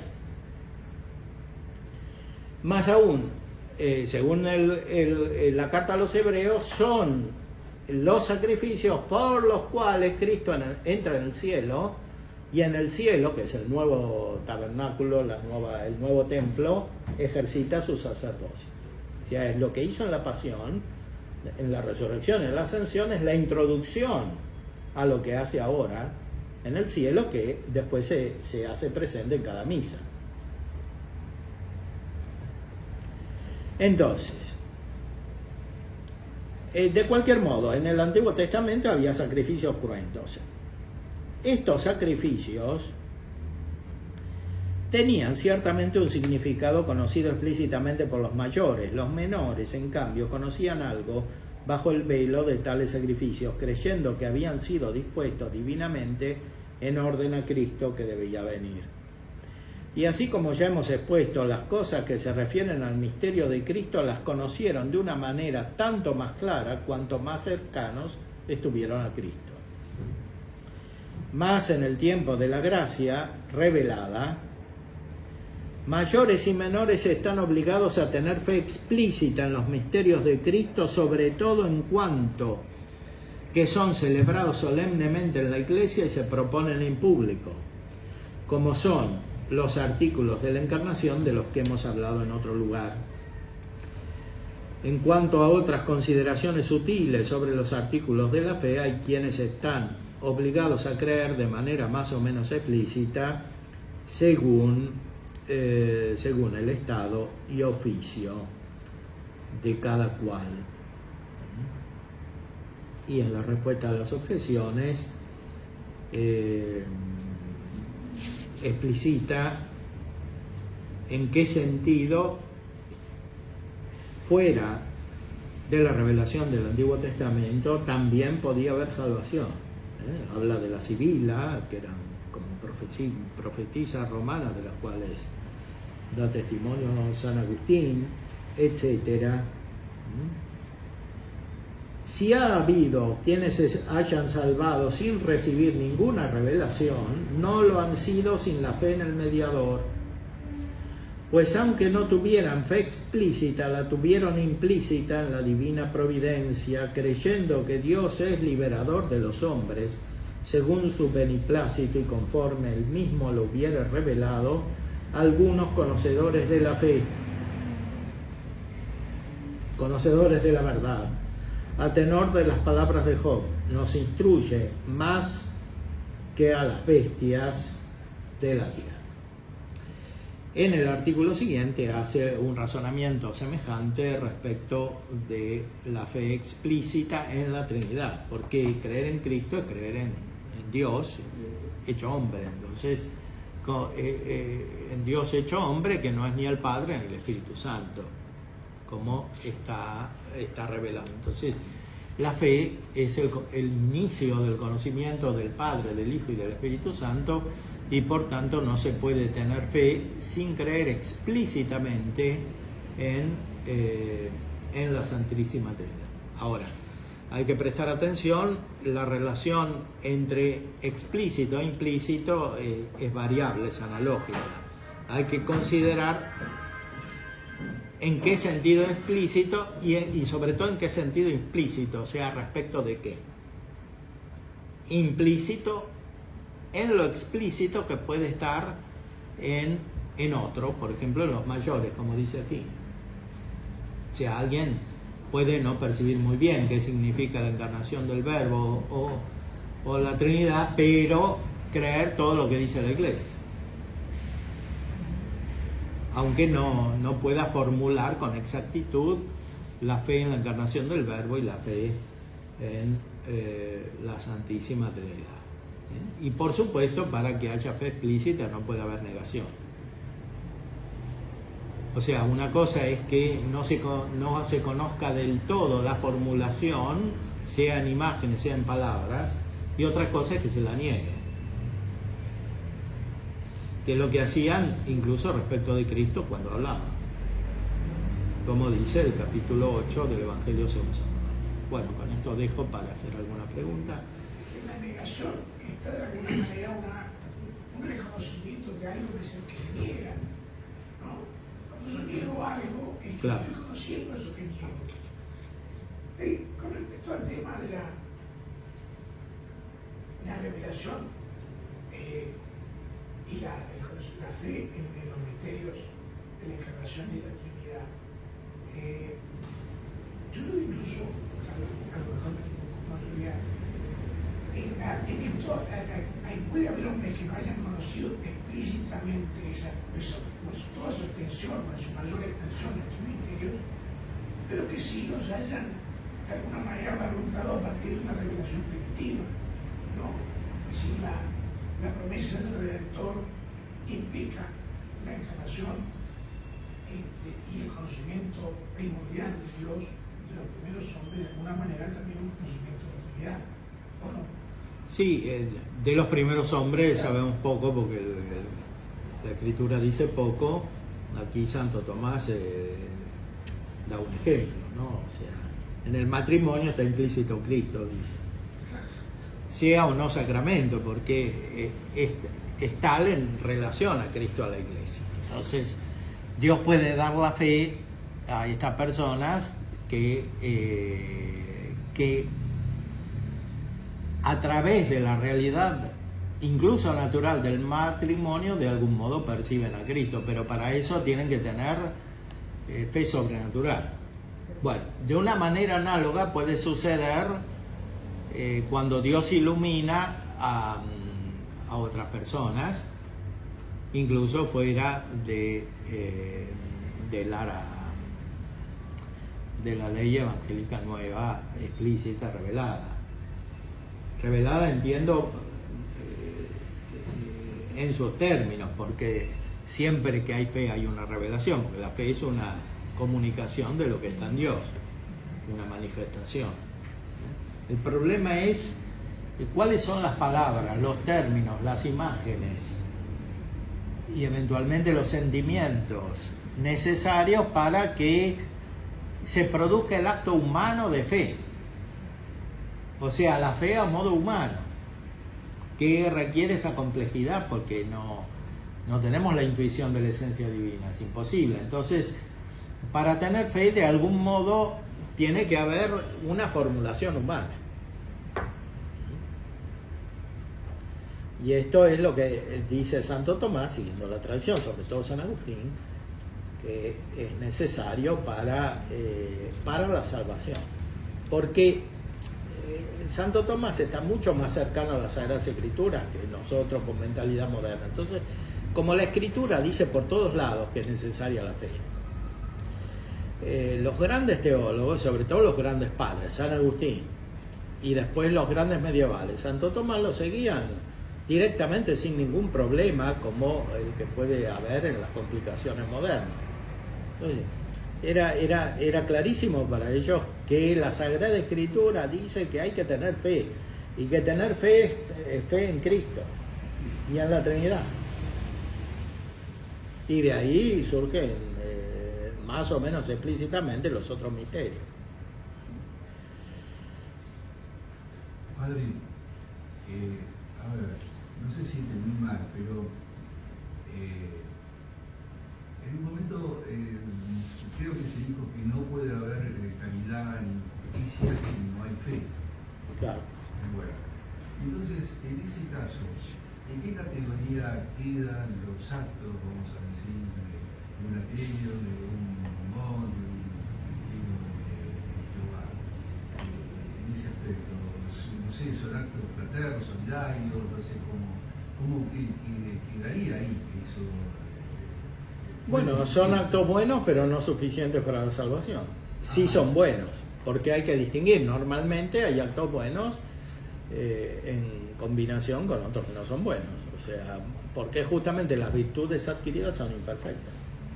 O sea, eso San Tomás lo explica aquí en la Secunda, quiere decir que ni la justicia, ni la fortaleza, ni la templanza, ni la prudencia realizan bien todo lo que tienen que hacer. O sea, no ayudan al hombre a cumplir todos los actos buenos, ni a cumplirlos perfectamente. Aunque no quiere decir esto que todo lo que hace la persona que no tiene la gracia y la fe sea malo. No es así. Pero no sirve para la vida eterna. Pero el misterio de la misericordia divina. La misericordia divina, justamente, como dijo aquí Santo Tomás, se expresa sobre todo en la donación de la fe que conduce a la salvación, y de la caridad y de la gracia. Bueno, por eso, pero la gente que no tuvo experiencia, porque, no sé, nació en la India pobre y no tuvo experiencia de nada, no tuvo acceso. Bueno, eso es un misterio para nosotros, no sabemos qué pasa. De hecho, en la India hay mucha gente católica y cristiana, por lo menos. Entonces, actualmente no es fácil que haya personas que no hayan oído hablar nunca de Cristo. Tal vez en la China o en Japón un poco más. El nombre seguramente sí, pero un conocimiento real es más difícil. Es más difícil eso tal vez en los países musulmanes que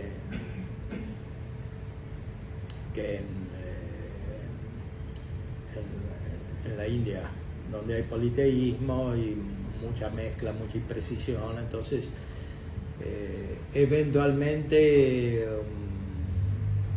una persona podría ser iluminada por la fe, por la gracia y progresivamente salir de esa imprecisión, pero no está dicho que llegue al término, ¿no? Por ejemplo, Gandhi leía los evangelios, claro, estudió en Inglaterra, pero no se convirtió. Uno puede leer los evangelios como una fuente de inspiración humana, ¿no?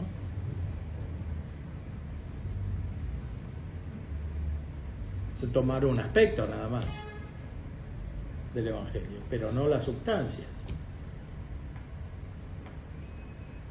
que es la revelación de la divinidad de Cristo hecho hombre y de la Trinidad de personas en Dios, ¿no? Pues la salvación es eso, es justamente conocer la Trinidad, conocer a Cristo y la Trinidad. Si uno no alcanza eso, no está en el camino de la salvación. Será un filósofo eventualmente, si puede. Normalmente la filosofía también termina mal en la historia humana.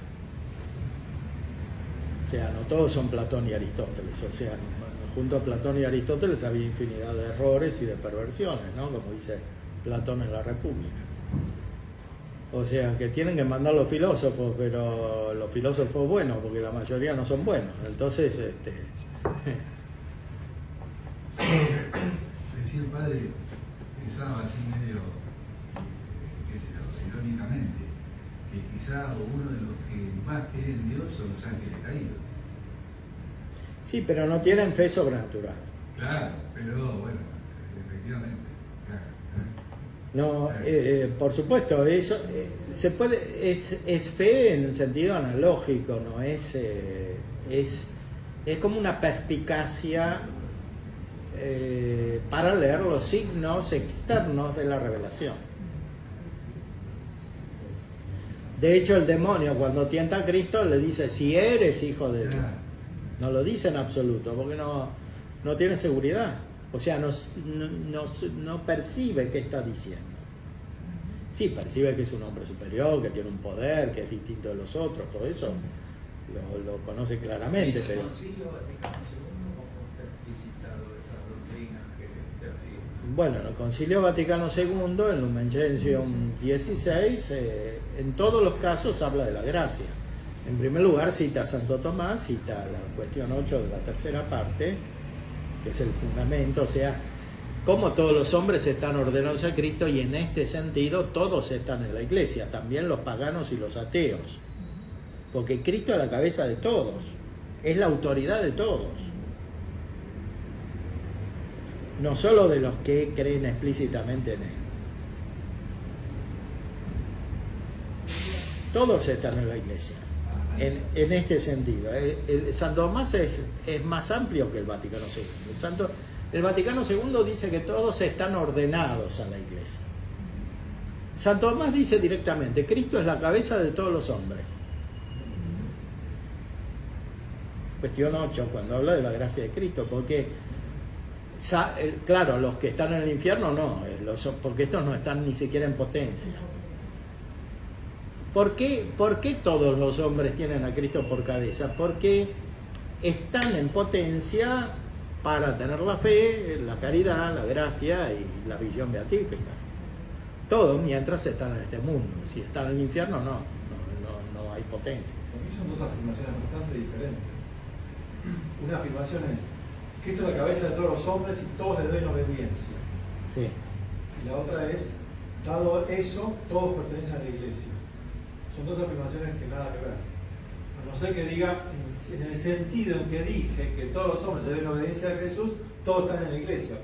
Pero no es solamente obediencia, no es que están obligados a obedecerle solamente, sino que están en potencia para tener la gracia de Cristo. Nosotros estamos confundiendo acto y potencia, quiere decir que la iglesia es una cosa que existe en acto, en potencia, da lo mismo. No, en la iglesia hay muchos que están en potencia, incluso habiendo recibido los sacramentos, porque uno que recibió todos los sacramentos pero perdió la caridad está en potencia. No está perfectamente en la iglesia. San Agustín dice que puede ser de a tiempos, por así decirlo. parte de la ciudad de Dios y parte de la ciudad de los hombres. O sea, lo que es santo pertenece a la iglesia, lo que no es santo no pertenece a la iglesia. En cada uno. Y el concilio dice, y en las comunidades, por supuesto. Y el concilio dice también que la única forma de salvación es Cristo. Sí. Lo dice claramente. No, dice que, o sea, que deja intacta la doctrina tradicional acerca de la verdadera religión y la única iglesia de Cristo. Si no me acuerdo mal, en el capítulo 1 y 2 de la Lumen Gentium, se dice que la vía de salvación es Jesucristo para todos. No hay formas alternativas de salvación, es Jesucristo. No, eso está claro, ¿no? Bueno, pero quiero decir, eso está también dicho en el concilio a veces. Se dice, no se dijo, si se dijo mal, no, está dicho de una manera clara. Cuando el concilio dice, por ejemplo, que hay elementos buenos en otros lugares, también afirma que esos elementos buenos que pertenecen a Cristo y a la Iglesia de Cristo. Sí, claro. Son elementos accidentales, no son sustanciales y por tanto no son suficientes para la salvación. Claro, pero además le pertenecen a Cristo y a la Iglesia de Cristo. En lo que tienen de bueno, sea según el orden natural, sea según, principalmente según la gracia, porque Dios puede otorgar gracias actuales a todo el mundo, incluso a los ateos, a los de otras religiones, etcétera. Todo eso no es suficiente para la salvación. Como ni siquiera la fe es suficiente para la salvación si uno no tiene la caridad y la gracia santificante. Aunque sea la fe verdadera, aunque recite el credo en latín, referido o sea, el credo que nosotros formulamos en la Iglesia Católica, eso tampoco es suficiente para la salvación. El Santo Tomás, en el Tratado de la Ley Nueva, cuestión 106 de la Primera Secunde, dice que los cristianos se pueden volver peores que los judíos, siguiendo la letra del Evangelio, si no tienen la caridad y la gracia. O sea, eso no es suficiente para la salvación.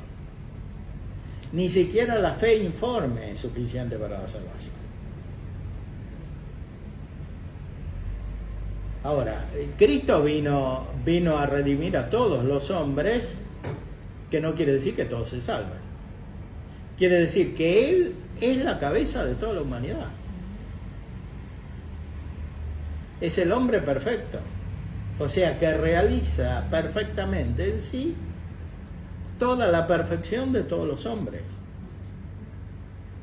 Y si estos hombres la llegan a alcanzar en la medida que les corresponde, es por Cristo.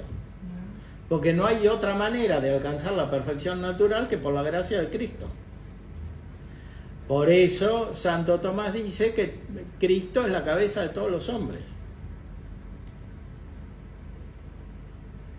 Quiere decir que les da la vida. Ahora, un miembro del cuerpo puede estar muerto o puede estar enfermo y entonces puede morir. Por eso dice, los únicos que no están no tienen a Cristo por cabeza, porque no están ni siquiera en potencia para estar unidos a Cristo, son los del infierno.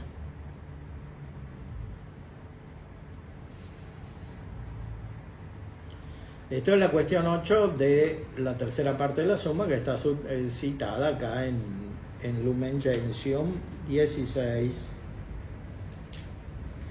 Y aquí muestra cómo están todos ordenados a la salvación, pero no quiere decir que se salven. Porque la potencia es distinta del acto. En Gaudium et Spes dice que Dios ofrece a todos la posibilidad de entrar en contacto con el misterio pascual. La posibilidad no es lo mismo que la actualidad. Están en potencia, pero no todos en acto. Para llegar al acto es necesario que efectivamente reciban la gracia y que respondan a la gracia. incluso los más alejados de todos, dice, los que inculpablemente desconocen el Evangelio de Cristo y de su iglesia y buscan con sinceridad a Dios y se esfuerzan bajo el influjo de la gracia en cumplir con obra su voluntad conocida por el dictamen de la conciencia, pueden conseguir la salvación eterna. Pero dice bajo el influjo de la gracia. Es la gracia, no, y el influjo de la gracia requiere la fe. O sea, no, pueden, además dice, no dice que se van a salvar estos, pueden, si siguen buscando, si son fieles. Como pueden no salvarse, incluso los católicos pueden no salvarse. Los que recibieron todos los sacramentos también pueden no salvarse. Entonces, mucho más los otros. Por eso, después dice, la divina providencia no niega los auxilios necesarios para la salvación a los que sin culpa por su parte no llegaron todavía a un claro conocimiento de Dios y sin embargo se esfuerzan, ayudados por la gracia divina, en conseguir una vida recta. No dice que estos no necesiten la fe, sino que se pueden salvar, o sea que Dios los ayuda para que se salven. Pero tienen que perseverar, tienen que ser fieles en todo el camino. Que vino a poner dijo que eso era como una vida extraordinaria. Se podría decir. No, en sentido absoluto no es una vida extraordinaria. O sea, toda la salvación requiere un conocimiento explícito de Cristo. Ahora, que ese conocimiento explícito de Cristo se logre después de mucha fidelidad a la gracia o a las gracias, aunque sea recibidas parcialmente, etc., no quiere decir que sea una vía extraordinaria en sentido absoluto. O sea, no hay una vía extraordinaria fuera del conocimiento de Cristo. Esto no puede existir. Ni fuera del conocimiento de la Trinidad. No, y menos todavía negando a Cristo, como de hecho sucede. El Corán dice que Dios no tiene un hijo. Bueno, eso es negar la Trinidad. O los judíos actuales niegan que Cristo sea Dios.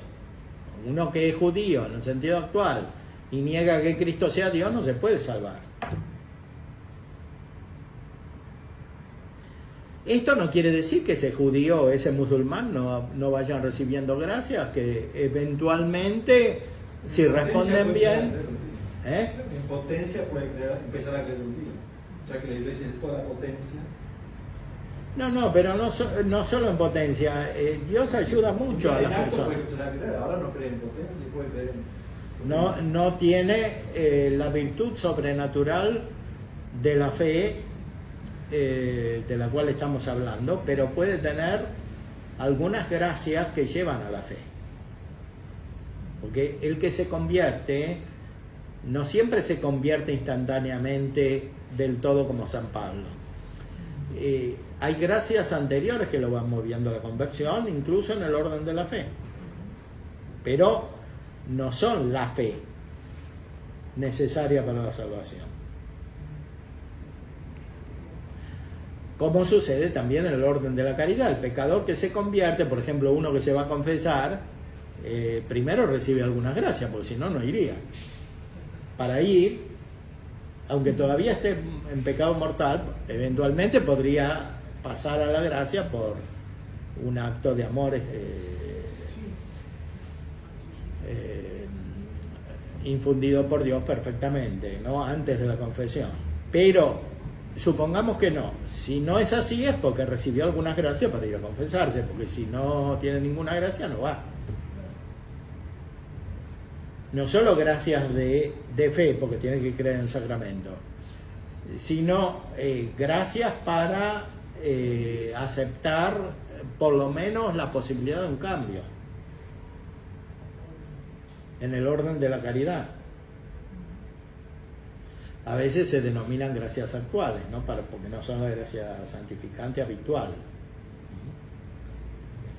O sea, nada impide que Dios obre de muchas maneras en las personas humanas, en toda la historia. Pero no hay que confundir esa operación divina con la salvación.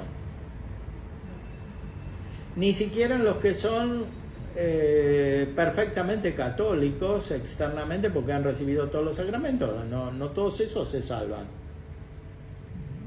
No es suficiente recibir los sacramentos y creer todo lo que dice el credo y todo lo que dice la Iglesia para la salvación. Si no hay caridad, de cualquier modo no se salvan. Por eso dice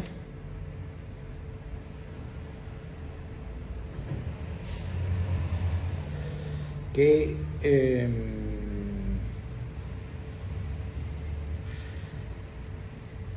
la Iglesia aprecia todo lo bueno y verdadero que entre ellos se da como preparación al Evangelio y dado por quien ilumina a todos los hombres para que al fin tengan la vida. Pero más frecuentemente, los hombres engañados por el maligno se hicieron necios en sus razonamientos y trocaron la verdad de Dios por la mentira, sirviendo a la criatura en lugar del Creador.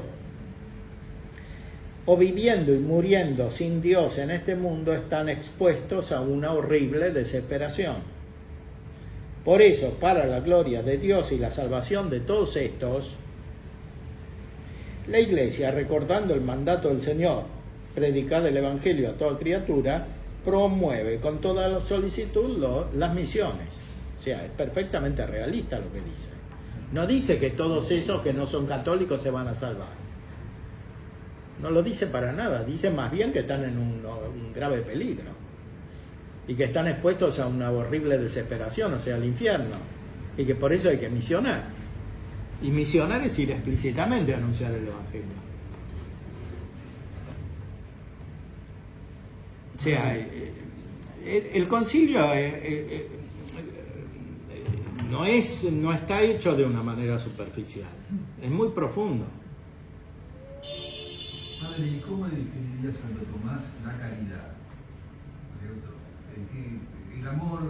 Bueno, es el amor, el mismo amor que Dios tiene respecto de sí mismo comunicado a los hombres y a los ángeles.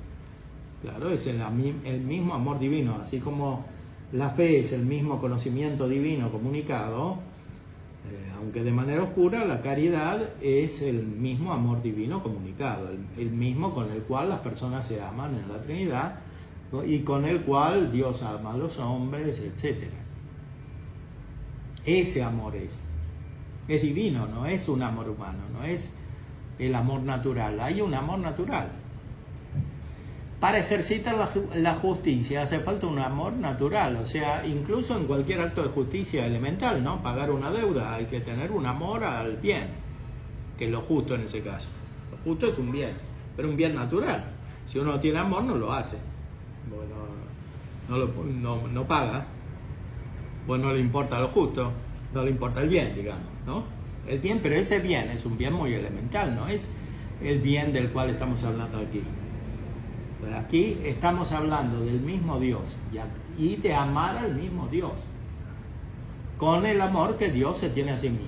Ese amor es el que une a las personas que tienen caridad. Cuando no tienen caridad no las une. Y San Pablo explica de muchas maneras qué significa eso, además del Evangelio, por supuesto. ¿Me pueden corregir ustedes? Porque ahora 35, 40 años de la historia del alma, Santa Teresita nos dice que Jesús le había hecho comprender que había gente que no conocía a Cristo. En la historia del alma. Ella quería ser misionera. No, pero ¿en qué sentido lo decía? ¿Si nominalmente o en otro sentido de alguien que vivía en Francia también? No, bueno, eso ya está en San Pablo, ¿no? El conocimiento de Cristo. Cuando San Pablo habla del conocimiento de Cristo, es el conocimiento perfeccionado por la caridad. O sea, no es solamente la fe como un acto del intelecto, sino la fe que obra por la caridad. Siempre que estoy dispuesto a aceptar que puedo estar equivocado en la cita porque es muy vieja, pero a mí creo que la estoy diciendo bastante bien. No, pero... Por eso falta fuera la misión. No, ya sé, pero ¿en qué sentido lo decía? ¿No? Más coincide con... Pero muy triste. Que No, no sé si triste, como una realidad. Decía que Jesús le había hecho comprender que había gente que no lo conocía. Decía. En todo caso, ahí la necesidad de la misión comunitaria. No, eso sí, por supuesto. Sí. Una preocupación. Sí. Una consulta respecto al sacrificio ya en la misa, en realidad en la historia, ¿no? De la pasión, de la ascensión, de la resurrección, el sacrificio en cuanto a que él permanentemente nos sigue dando su ser. ¿Por qué el sacrificio respecto al sacrificio? El sacrificio es una obra Al fin. hecha para agradar, una obra buena o sagrada, más literalmente, hecha para agradar a Dios, no está conectada directamente, necesariamente con la destrucción de la ofrenda. Como sacrificio de alabanza, y sigue. De hecho, Santo Tomás dice que el sacrificio de Cristo es principalmente un acto de caridad inspirado por el Espíritu Santo, que tiene como consecuencia la pasión, porque, como dice la carta a los romanos, los hombres tienen atrapada la verdad en la injusticia. Entonces, cuando Cristo viene a manifestar la verdad, aparece la injusticia que pretende atrapar la verdad, que es la oposición, ¿no? Esa oposición que llega al extremo físico en ese caso, pero antes la pasión de Cristo comienza de otras maneras, ¿no? Como este diálogo con los judíos, etcétera, que no querían creer. O con los discípulos, con los apóstoles que no entendían, ¿no? Por su naturaleza gozosa, pero en la tierra, por nuestro pecado, se hizo dolorosa, por decirlo de algún modo. No, la caridad por sí implica gozo, por su naturaleza. Está en San Pablo y San Domán lo explica muy bien, el Tratado de la Caridad, o sea, la paz, el gozo. Cuando existe lo contrario, la disposición contraria, es por defecto humano. Sea por defecto de los demás y sea por defecto propio. Bueno,